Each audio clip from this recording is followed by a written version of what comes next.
Okay YouTube, today I'm going to be showing you about how to make a hide for your leopard geckos for the breeding season. Don't go under there. What you're going to need is, if you want to do it on the cheap, you can use a Tupperware box, like that, or like that. When you're buying it, make sure to take the size of your geckos into account. This is my male, and as you can see, that box would be too small for a fully grown female, so I tend to use something that's a sandwich size. That way they've got plenty of room to move about, plenty of space to dig. Now if you're making one using a Tupperware jar or Tupperware tub, cut a hole in the top. Don't cut a hole in the side, cut a hole in the top. The reason for this is the gecko will chuck out all the substrate that you're going to put in for the eggs, and it will be an absolute nightmare to clean up in your tank. Okay, the other sections are, this is I think something from Lucky Reptile. That's quite nice. That's got a hole in the side, but as you can see it's got quite a high lip there, so it's going to be unlikely that they're going to chuck stuff out of there. That looks quite nice. And there's the snake cave from Terra. Now I know that they brought some new ones out, and the hole is much smaller, so you can actually get a hammer and knock it out, because it's only resin, and just sand down the sharp edges. I use this for my egg laying hide, and I fill it with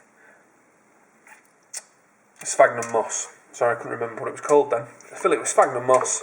It's nice and damp. This is also the wet hide for them. Now, with this sphagnum moss, I know a lot of people like to use things like eco-earth, perlite, that kind of thing. You've just got to make sure it's nice and damp to the touch. It doesn't need to be sodden, doesn't need to be wet through. It's just damp to the touch. It's just so that the eggs will retain some of the moisture, they won't dry out. In the breeding season, it's coming up to that now, it's January. They'll probably start laying the eggs around about February, March time. Just make sure to check the box every day. You'll know when your geckos are pregnant, your lady geckos are pregnant, because they'll be so fat, especially around this part of them. Okay. Another reason why I like to use sphagnum moss is the fact that if you're using perlite or eco-earth, it tends to cling a bit. Sphagnum moss tends not to. You can easily clean the eggs. I'm always worried about damaging the eggs myself. So when you do it, fill it full, maybe half full of sphagnum moss. I know my lady geckos like it quite full. They'd like to get right in there. They'll tend to dig, and they'll tend to hide the eggs right in the corners. You'll know when they've had their eggs, because female geckos like to sit almost on the clutch for at least 24 hours. I think it's just something that they do to guard them.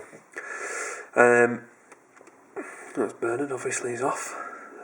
So just gently remove your gecko, get the eggs, and I will show you how to set up an an incubation box using something similar to this in the future. Okay, thanks very much. Thanks for watching.